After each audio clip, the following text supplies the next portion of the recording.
here with the Week 6 recap. No surprises this week. What do you say, Steven? No surprises.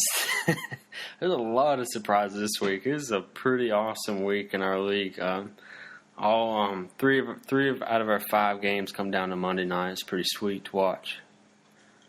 Yeah, definitely an interesting week. Well, what do you say we kick it off with a little playoff projections? Yeah, we got some playoff talk to be talking about.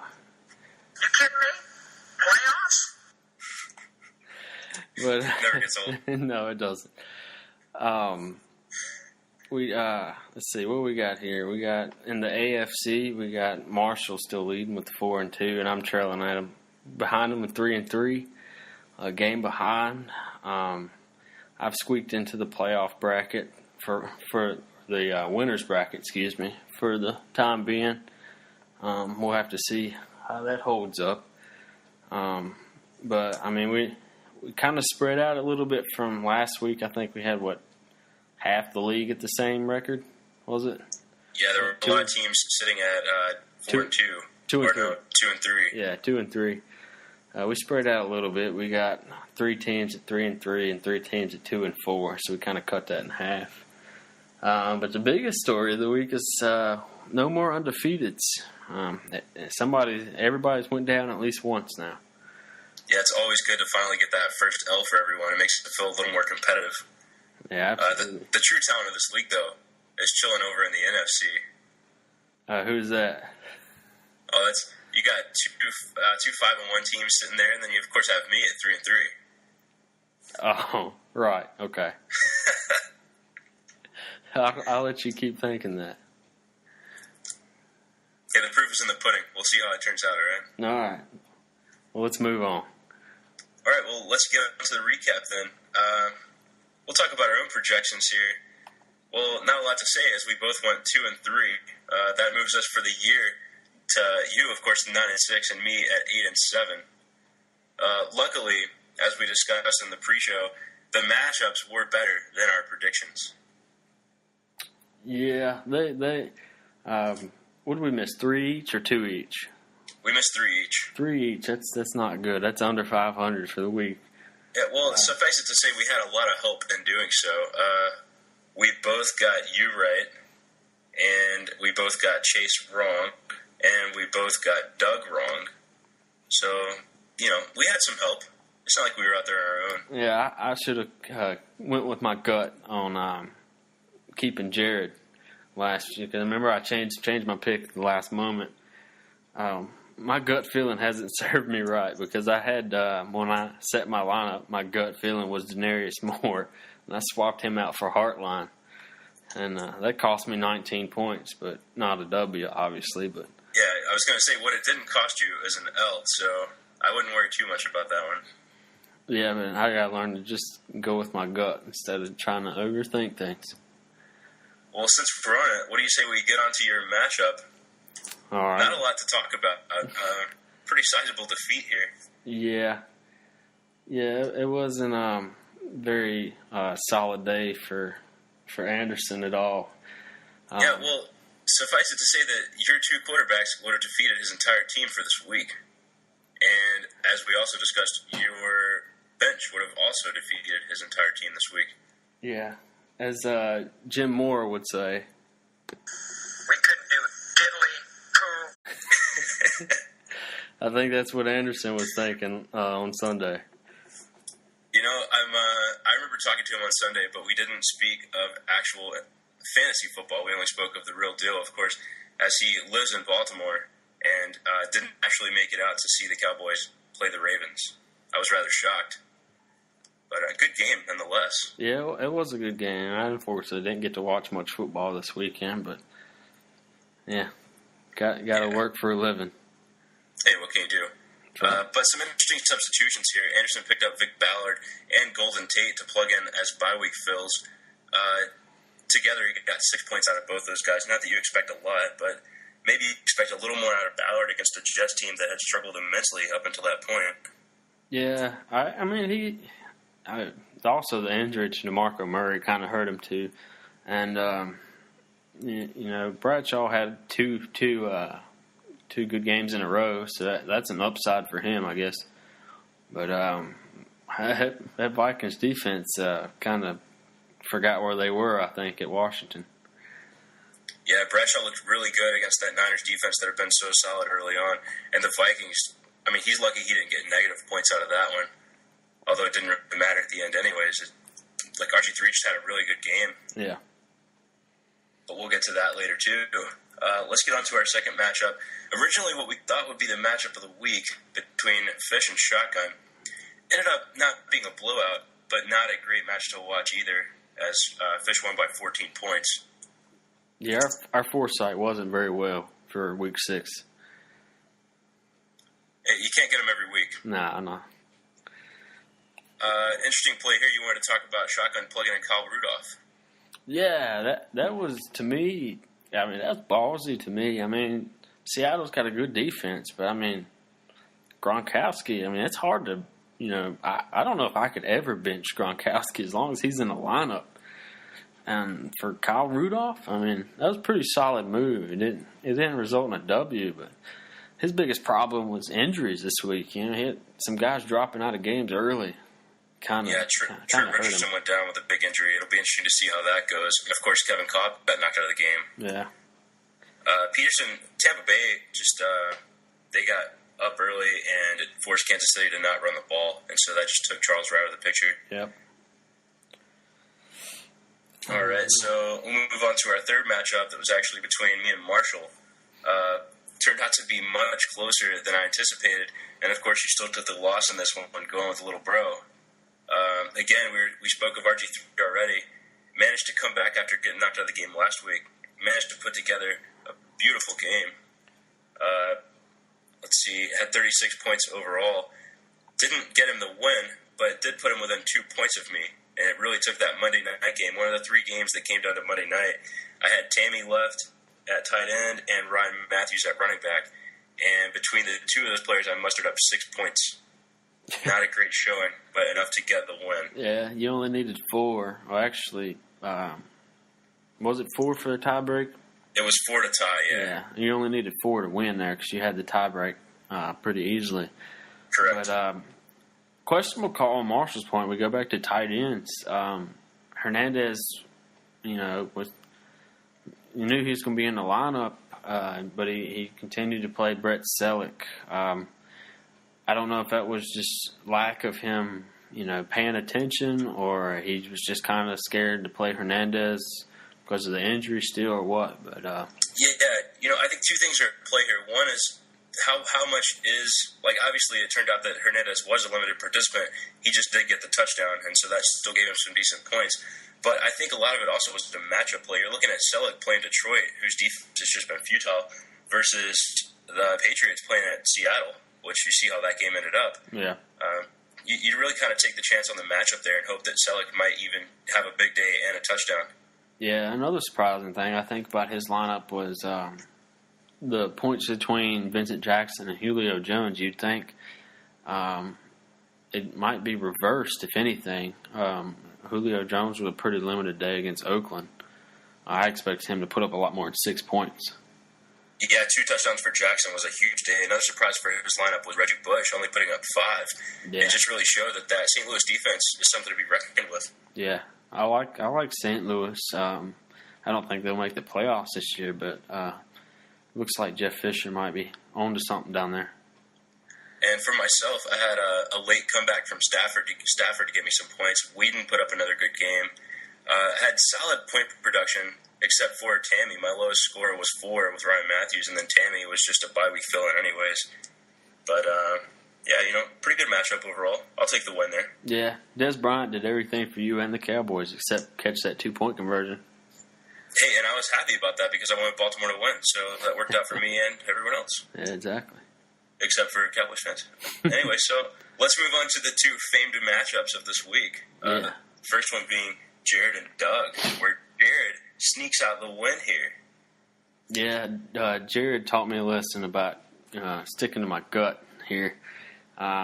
We talked about before we recorded the last video. I was gonna go with Jared. Then once we got to predictions, I had to change the heart and went with Doug. And It didn't work out. I could have had you this week if I'd stuck with my gut there, but good game, good week from both guys.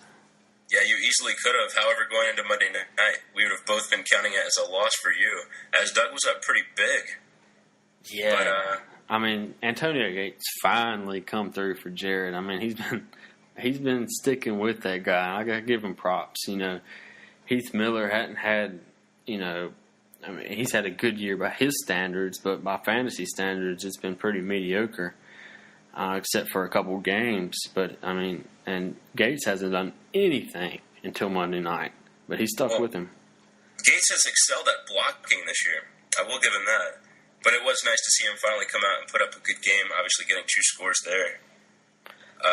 Also a big game out of James Jones, who got 2 touchdowns. Outside of that, Vic was his top scorer and had some decent point production, and then had some receivers give him trouble.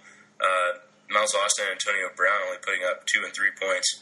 And then having Jaquiz Rogers, I don't really know what you expect of him out of the running back 2 hole, but he only gave you 2 points. This, of course, in a game where Atlanta couldn't run the ball at all. It didn't really play that well on offense in general. Yeah. Big thing that killed Doug was QB play. I mean, 19 points out of both QBs. I mean, most teams get 19 points out of at least one of their quarterbacks.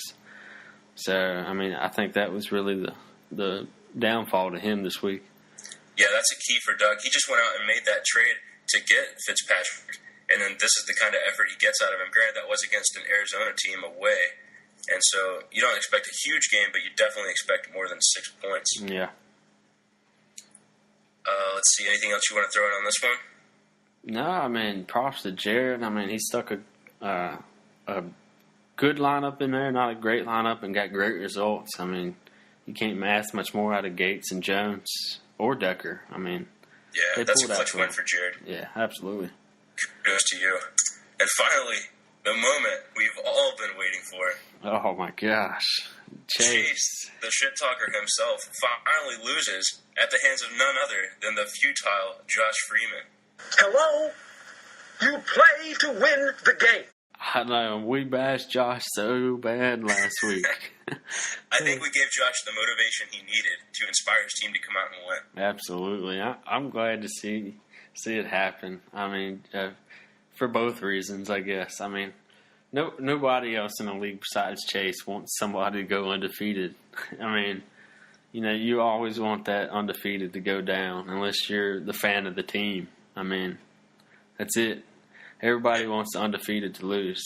Like, nobody's a Falcons fan anymore except Falcons fans because they're the only undefeated team left.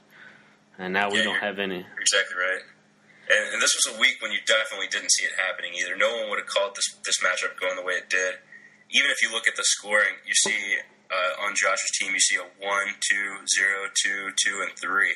And you're like, there's no way he can overcome that. But he managed to get some solid QB play even out of Romo. Jordan Nelson had a huge game.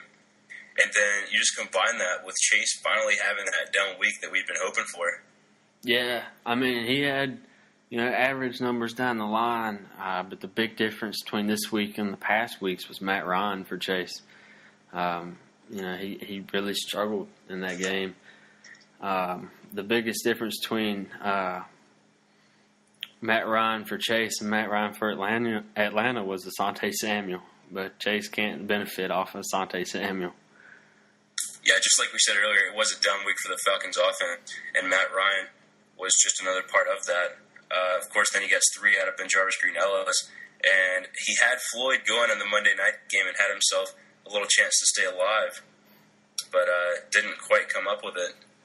So a great matchup down to the wire. I think we were all watching and chatting it up on the message board. Yeah, I was really surprised that Floyd didn't get those last few points in that final drive. Yeah, you had to think that Rivers wouldn't stink it up so bad. What a terrible game. 4 picks and a fumble. Are you kidding me? Yeah, I mean, that's bad for the Chargers. I don't really care because I don't really care much about the Chargers, but, I mean, to blow that kind of lead. But, I mean, that was an awesome game just for the fantasy impact it had on our league. Yeah, it definitely made it a lot more interesting considering I didn't really care between the Chargers and the Broncos at all. exactly. Other than the fact that I picked the Broncos to win and felt like an idiot when they were down 24 points. But hey, what do you know? I got it right. Yep. All right, well, let's kick it off to a little nonsense. What do you say? Let's do it. We thought we'd try a little something new this week where we compare our fantasy teams to their NFL counterpart. We both put together our own list, and I guess we'll compare those now and see just what we come up with here. What do you say we kick it off with shotgun? Okay. Shotgun, I got Kansas City Chiefs. I think he's compared to the Kansas City Chiefs because I think roster-wise he has good potential, but it just normally doesn't show up that well. And he's really only had that one big game for that one win. Yeah, for myself, I decided to go with the Jacksonville Jaguars. My reasoning being Adrian Peterson, Jamal Charles, and Trent Richardson.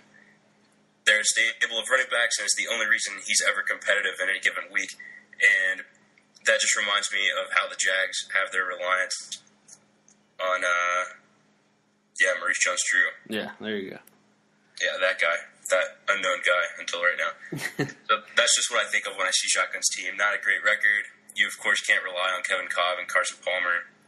And so that's just kind of what you get stuck with. You run the ball and see how it plays out. Yep. All right, let's bounce it from there down to Anderson. All right, Anderson, I have the Indianapolis Colts.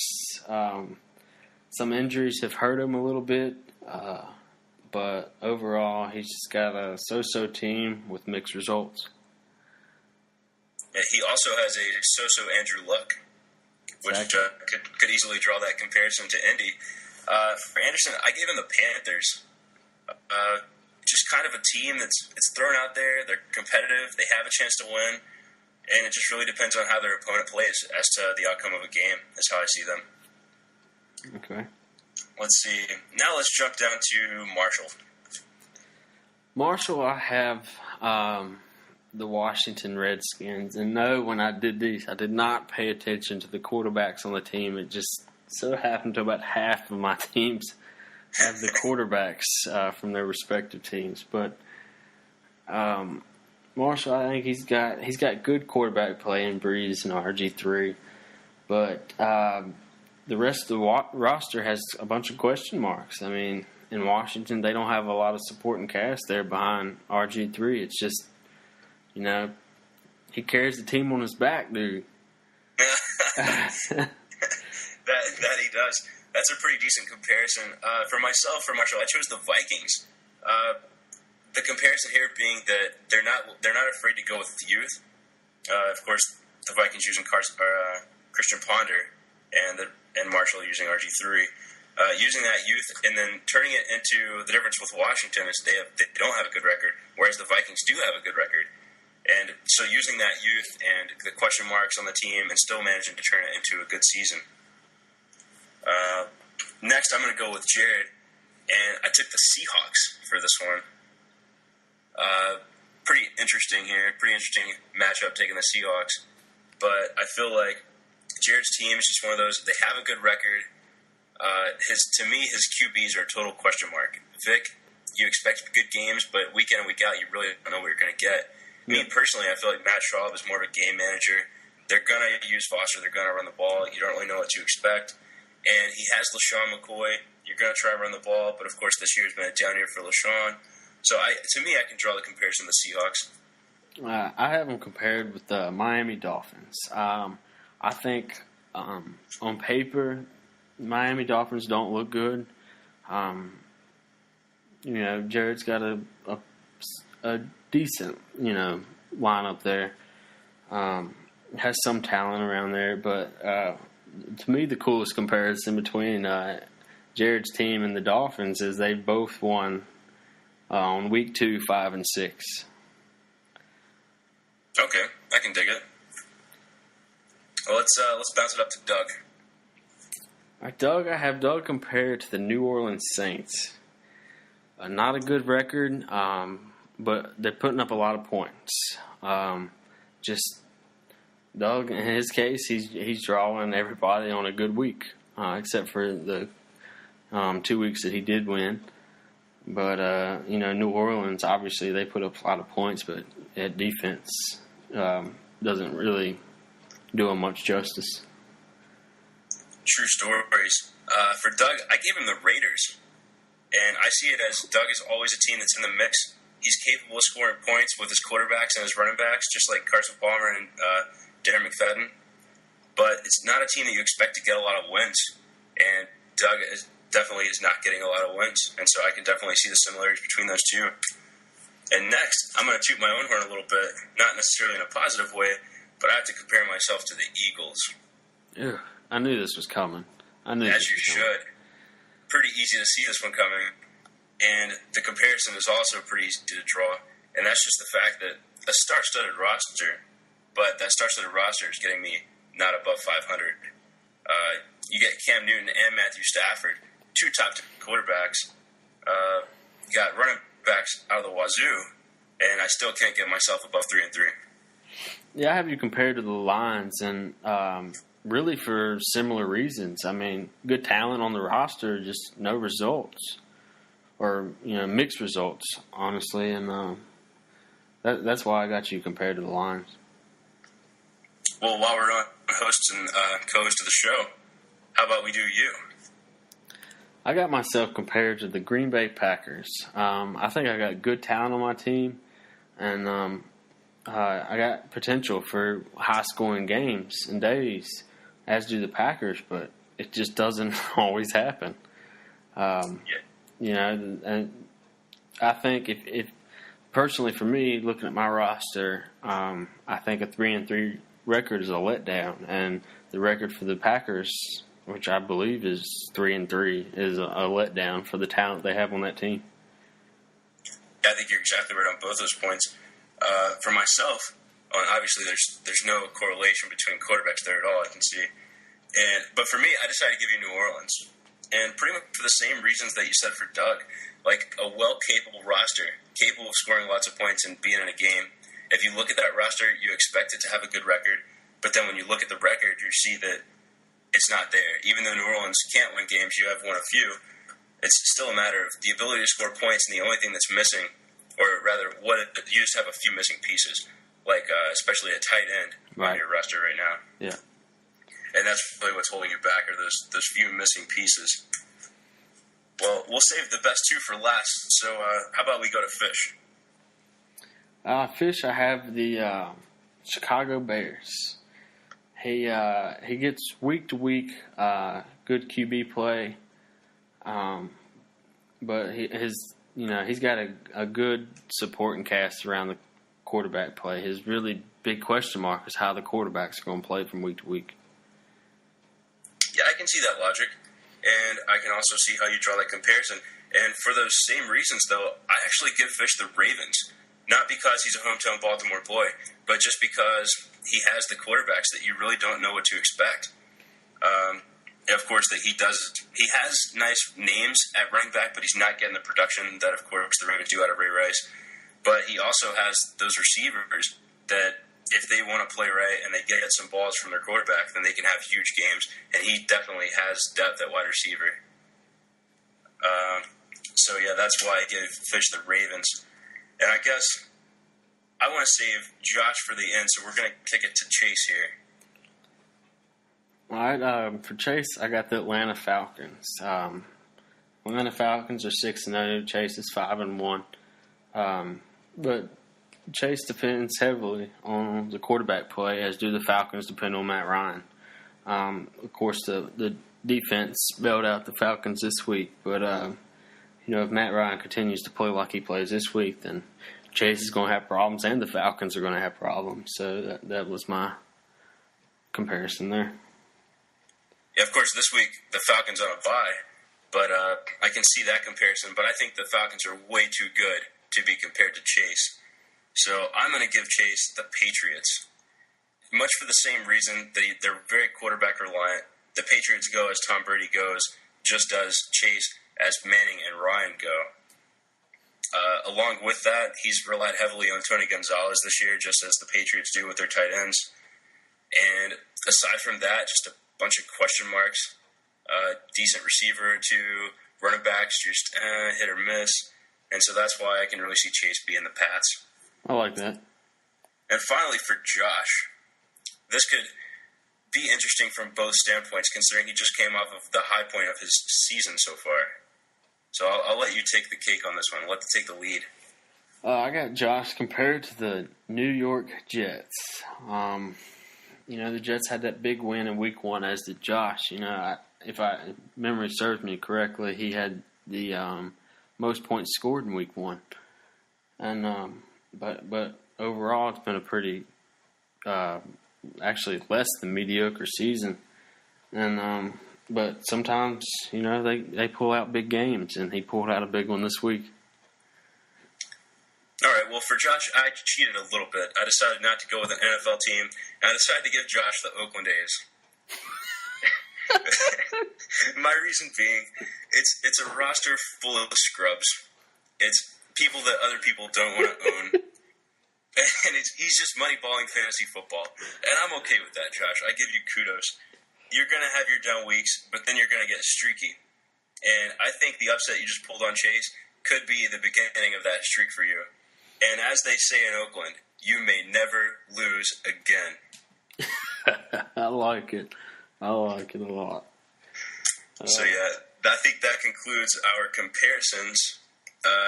It's a busy bye week, and so it'll be a busy week on the waiver wire, and hopefully we'll get some trade talks going.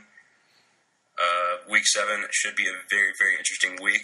Get some good matchups going on. Anything you want to throw in? 6 teams, 6 NFL teams on buys this week, so a lot of holes and a lot of rosters to fill this week. I guess we'll continue this on Thursday with the Week 7 preview.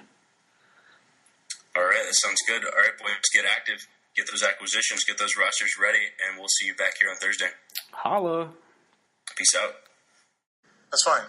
I'm not laughing about it. You think this is funny? I take this serious. I'm not. I'm real serious. I put my heart and soul into this every single week. All I'm saying is the camera shows. I'm just telling you right now what I do every single week. Every single week, I put my freaking heart and soul into this. I study my ass off. I don't go out there and laugh. It's not funny. It's not fun. Nothing's funny to me. I don't want to go out there and get embarrassed. Diddly poo.